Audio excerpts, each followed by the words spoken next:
Hi bro, మీ పేరు? Subrahmanyam bro. కల్కి movie చూసారా? 2 times చూసాను బ్రో. 2 times అప్పుడే ఒక్కరికే దొరుకుతాను 2 సార్లు చూసినంటే మరి ఎట్లా అనిపించింది నీకు మూవీ?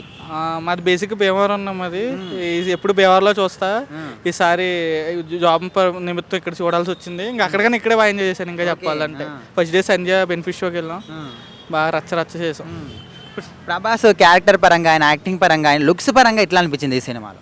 అసలు సూపర్ అన్న. నిజంగా ఈ లుక్స్ అదేంటి ఈ లుక్స్ నిజంగా ఆది పురుషులు ఉంటాయి. అసలు వేరే రేంజ్లో అయిపోయింది సినిమా. లుక్స్ మాత్రం తోపు, అసలు చాలా బాగుంది లుక్ మాత్రం. అయితే ముఖ్యంగా ఇందులో గెస్ట్ రోల్స్ ఏ విధంగా ఉన్నాయి? గెస్ట్ రోల్స్ అది ఉన్నారు కదా, రాజమౌళి, ఆర్జే, వీళ్ళందరి గురించి ఎట్లా ఉంది? వాళ్ళ క్యారెక్టర్స్ ఎట్లా ఉన్నాయి సినిమాలో? జస్ట్ సింపుల్ అయినా వచ్చి వెంటనే వెళ్ళిపోతారు. కానీ ఎక్కువ ఇంపాక్ట్ చేసింది ఎవరంటే, ఎక్కువ విజిల్స్ పట్టిన రామ్ గోపాల్ వర్మ. అలా అన్ఎక్స్పెక్టెడ్, ఎవరో ఊహించాలి. అంటే ముందుకు తెలిసింది రాజమౌళి ఉన్నాడని, దుల్కర్ సల్మాన్ ఉన్నాడని, విజయ్ దేవరకొండ ఉన్నాడని తెలిసింది. కానీ లీక్ అసలు ఆర్జీవి ఉన్నాడని ఎవరికి తెలియదు అసలు. అది తోపు. అసలు ఆర్జీవి మాత్రం గట్టిగా పడ్డాయి ఫ్యాన్స్. అయితే క్లైమాక్స్ లాస్ట్ 20 minutes చాలా మంది గూస్ బంప్స్ వచ్చినాయి, కాలు నిల్వలే, సీట్లు చింపేసినాం, బట్టలు చింపేసినాం అంటారు. మీరు ఎట్లా అనుకుంటారు మరి? అది 100% అన్న. చెప్పాలంటే ఫస్ట్ టైం నేను సినిమా హాల్ చూడండి ఎవలా ఫస్ట్ నుంచి 3 hours నుంచినే ఉన్నారు. అందుకే వాళ్ళు మళ్ళీ ఐనాక్స్కి వెళ్ళి చూసి వచ్చా.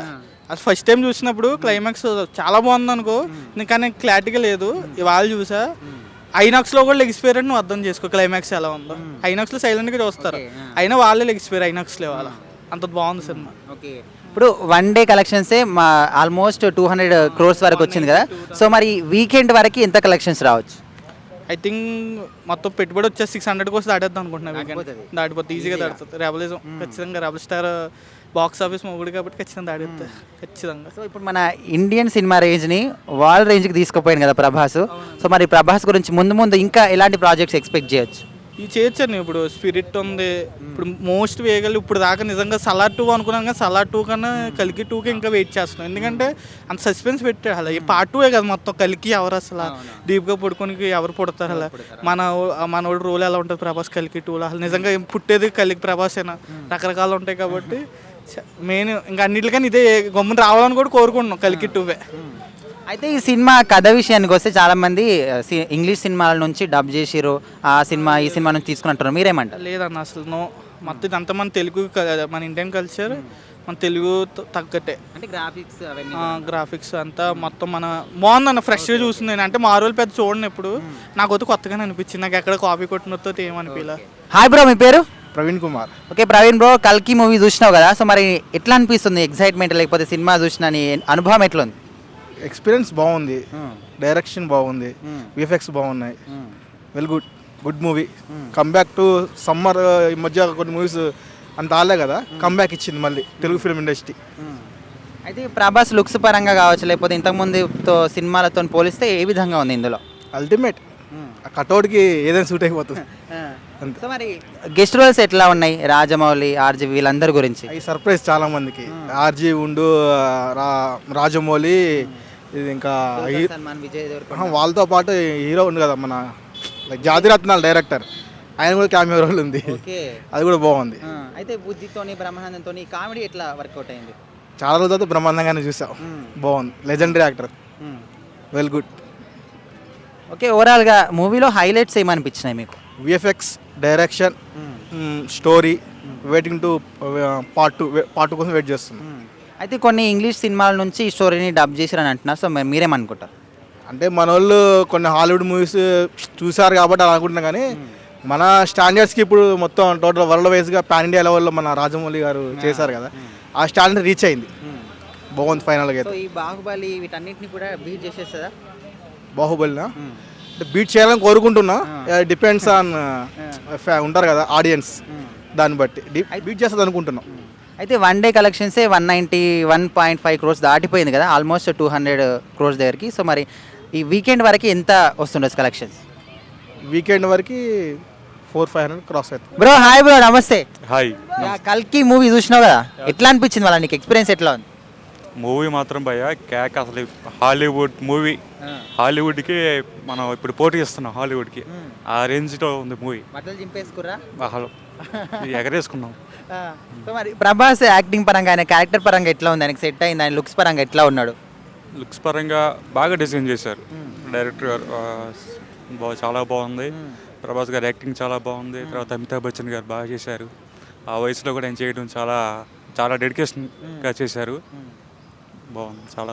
అయితే ఇలా ముఖ్యంగా చెప్పుకోవాల్సింది అంటే గెస్ట్ రోల్స్ మీద ఎక్కువ అందరూ ఇంట్రెస్ట్ చూపిస్తున్నారు కదా, ఆర్జీవి, రాజమౌళి, విజయ్ దేవరకొండ. సో చాలామంది అంటే విజయ్ దేవరకొండ ప్రభాస్ని డామినేట్ చేసిన అంటారు, మీరేమంటారు? డామినేట్ చేయడం అంటే అది కూడా గెస్ట్ రోల్ నాకు తెలిసి అర్జున్ అంటే ఆయన అర్జున్ క్యారెక్టర్ చేశారు, బాగా పర్ఫెక్ట్గా ఉంది. అయితే ఓవరాల్గా మూవీలో హైలైట్స్ ఏంటి? మూవీలో అమితాబ్ బచ్చన్ గారు, తర్వాత విఎఫ్ఎక్స్ అది డిజైన్ చాలా బాగుంది. విఎఫ్ఎక్స్ కాంప్రమైజ్ అవ్వకుండా చేశారు. చాలా క్లైమాక్స్ ఎట్లా ఉంది? లాస్ట్ 20 ఇది minutes మన బాగా goosebumps వచ్చాయి. టాలీవుడ్ మూవీలా లేదా ఒక హాలీవుడ్ మూవీ చూస్తున్నట్టే చూస్తుంది ఎక్స్పీరియన్స్. సో మరి కలెక్షన్ల పరంగా ఇప్పటికీ మనకు 191.5 crores అవునవును. దాటిపోయింది నిన్న కదా? ఒక్కరోజే ఒక్కరోజుకే. నాన్ హాలిడే సో మరి రోజునే మనం ఏ విధంగా ఊహించుకోవచ్చు కలెక్షన్? ఈరోజు రేపు వీకెండ్లో నిన్న నాన్ హాలిడే రోజునే 200 crores వచ్చినాయి అంటే మరి రేపు సాటర్డే సండే రోజు ఇంకా అలా వస్తే మన 1000 ఓకే అందమైన విషయం అది. ఎంత ఎంత ఎక్స్పెక్ట్ చేస్తారు మీరు 1 week కలెక్షన్స్? మూవీ బడ్జెట్ మొత్తం ఒక 3 daysలో వచ్చేస్తాను. ఎందుకంటే రోజుకి చేసింది 200. ఒక రోజుకి ఒక 40% వచ్చేసింది. ఈ వీకెండ్ కంప్లీట్ చేసుకొని వెళ్ళిపోయి మండేకి వెళ్ళిపోయి లోపల 1000 crores అనుకుంటున్నారు మొత్తం. 1000 అది ఎక్కువ వస్తాయి. ఓకే బ్రో, కల్కి మేము చూసిరు కదా? చూసాను. సో మరి ఎట్లా అనిపించింది కథ ప్రకారం కావచ్చు, ప్రభాస్ యాక్టింగ్ పరంగా కావచ్చు? ప్రభాస్ యాక్టింగ్ చెప్పాల్సిన అవసరం లేదు, సూపర్ ఉన్నది. ఇది మనకి వేరే వండర్లోకి తీసుకెళ్ళినట్టు ఉంది మూవీ కూడా. మన టాలీవుడ్లో ఇలాంటి తీయటం అంటే చాలా గ్రేట్ అసలుకి. నాగశ్విన్కి 100% 100 మార్క్స్ చేయొచ్చు. ప్రభాస్ యాక్షన్ కానీ, అమితాబ్ బచ్చన్ కానీ ముఖ్యంగా చాలా మంది ఏంటంటే గెస్ట్ రోల్స్ మీద ముఖ్యంగా మెయిన్ పాయింట్ పెట్టారు కదా, రాజమౌళి, ఆర్జీవి ఇలాంటి. సో వాళ్ళ పరంగా ఎట్లా అనిపిస్తుంది మరి వాళ్ళ క్యారెక్టర్ల పరంగా? జస్ట్ వాళ్ళు అలా వచ్చి కనిపించి వెళ్ళిపోయారు కదా, అదే కామెడీ బాగా వర్కౌట్ అయింది. వర్కౌట్ అయింది బుజ్జితో. సో ఓవరాల్గా ఇప్పుడు మూవీలో హైలైట్స్ ఏమనుకుంటున్నారు? హైలైట్స్ అంటే ఇప్పుడు మన ప్రభాస్ అమితాబ్ బచ్చన్ ఫైట్ ఉంది కదా, అది చాలా సూపర్గా ఉంది. సో ఓవరాల్గా మనకు లాస్ట్ క్లైమాక్స్ 20 minutes అనేది చాలా గూస్ బంప్స్ వచ్చినాయి అందరికీ అంటున్నారు. సో మీకు ఎట్లా అనిపించింది? సేమ్ అంతే, గూస్ బంప్స్ వచ్చేసి. బాహుబలిలో వాళ్ళిద్దరు ఫైట్ ఉంది కదా, రానా అండ్ ప్రభాస్ది, అలానే సేమ్ అమితాబ్ బచ్చన్ అని ఇట్లా ఉన్నది కూడా చాలా సూపర్గా ఉంది ఫైట్. అయితే మ్యాక్సిమం అందరు ఇంగ్లీష్ మూవీని కాపీ కొట్టారు అంటారు. సో మరి మీరేమనుకుంటారు మీ దృష్టిలో? ఇంగ్లీష్ మూవీ అని కాపీ కాదు అది ఏంటంటే ఇప్పుడు అంతా ఆ మూవీస్ చూసిన వాళ్ళు ఉంటారు కాబట్టి దీనికి అట్లా కంపేర్ చేసుకున్నారు. మనం అన్న నమస్తే. అన్న నమస్తే. కల్కి మూవీ చూసిరు కదా, సో ఎట్లా అనిపిస్తుంది మరి మూవీ? కల్కి చూసినా భయ్యా, కానీ నాకు మోసం జరిగింది. బై ఫస్ట్ రోజు 27వ తారీఖు నాడు కదా రిలీజ్ అయింది. మరి ముందు 28వ తారీఖు నాడు పెడితే ఫస్ట్ షో సినిమా చూడాలనుకునేవాడు పరిస్థితి ఏంది?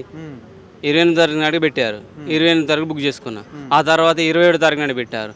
పోనీ 27వ తారీఖు నాడు పెట్టారు, కనీసం 8 o'clock 9 o'clock షోకి ముందు పెట్టాలిగా, 12 గంటలకు పెట్టారు. అట్లా బలైపోయాను. పోనీ 8 గంటలకు 9 గంటలకైనా ఓపెన్ చేసినా చూసరికి బ్లాక్ అయిపోయింది. మళ్ళీ 5:30కు మళ్ళీ పెట్టారు. ఏది చూసినా ఏది బుక్ చేసుకుందాం అంతా బ్లాక్. ఫస్ట్ రోజు చూడాలనుకున్న ఆశ అడి ఆశ అయిపోయింది. 28వ తారీఖు నాడు చూడాల్సి వచ్చింది. చూసిన థియేటర్లో నాకైతే ఫస్ట్ హాఫ్ అంత ఎంటర్టైన్మెంట్ అనిపించింది, సెకండ్ హాఫ్ మాత్రం దద్దర వెళ్ళిపోయింది భయ్య. ఒక హాలీవుడ్ని తెలుగులో టాలీవుడ్లో దించేసారు. తెలుగు సినిమా అంటే ఇక ఇండియన్ సినిమా అంటే బాలీవుడ్ సినిమా కాదు, తెలుగు సినిమా, ఇండియన్ సినిమా అని చెప్పేసి ఆల్రెడీ బాహుబలితో RRRతో ప్రూఫ్ అయింది కదా.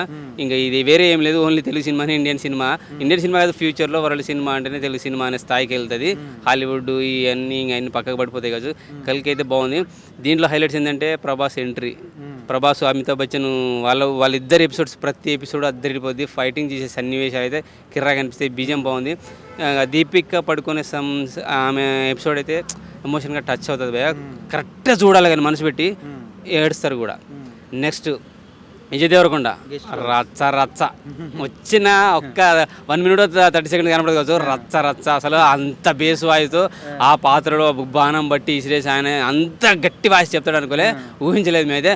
అసలు ఏదో ఒక దగ్గర పేర్లు చూసిన వీళ్ళందరూ ఆయన నుంచి వచ్చారు అనుకున్నాను. సినిమాలు చూస్తే రచ్చ అరసుడు నిజంగా ఎవరు మన రాజమౌళి కనుక ఫ్యూచర్లో మహాభారత తీస్తాడు కదా, వీళ్ళందరినీ ముందే ఊహించేసుకొని ఉంటాడు, ఖచ్చితంగా వీళ్ళని పెడతాడు, రచ్చ చేస్తాడు 10 సంవత్సరాల తర్వాత. నెక్స్ట్ రాజమౌళి గారి ఎంట్రీ, ఆయన సీను రియల్ లైఫ్లో రాజమౌళికి ప్రభాస్ కొన్ని సన్నివేశాలు ఉంటాయి కదా, బలి ఏంటంటే 5 సంవత్సరాలు బలి చేస్తాడు, అరే నువ్వు మళ్ళీ దొరికి 10 సంవత్సరాలు దెబ్బెత్తారా అని లిటరల్గా లైఫ్లో జరిగేటి ఆ డైలాగులు పెట్టారు. అలాగే ప్రభాస్ని కూడా బాహుబలి తర్వాత కొంతమంది సినిమా వాళ్ళు ఎలా మోసం చేస్తున్నారని మనకు అక్కడక్కడ న్యూస్లో విన్నాము. సేమ్ ఆ డైలాగులు కూడా సినిమాలో పడ్డాయి. అంటే సినిమాల తర్వాత నువ్వు హీరో తోపా అని చెప్పేసి ఆయన కరెక్ట్గా స్టోరీ స్క్రీన్ ప్లే చెప్పకుండా నువ్వు కనబడితే హిట్ అయితే లేదంటే కొన్ని సినిమాలు చేసి ఫ్లాప్ చేసేస్తున్నారు. ఆ మోసాన్ని మాటల రూపంలో డైలాగ్ రూపంలో వినిపించారు, కరెక్ట్గా దెబ్బేసారు, వేసే వాళ్ళు కూడా ఉన్నారు చాలా వాళ్ళకు. సో జాగ్రత్తగా ఉండాలని ప్రభాస్ని కోరుకుంటున్నా. ఇక నీ సినిమాకి నువ్వే రాజు, నువ్వే కింగ్, నీ రికార్డులు నువ్వే ఖచ్చితంగా బ్రేక్ చేసుకుంటావు. నిన్ను బ్రేక్ చేసేటైతే నాకు తెలిసి కలికి తర్వాత ఇప్పట్లో అయితే రారు.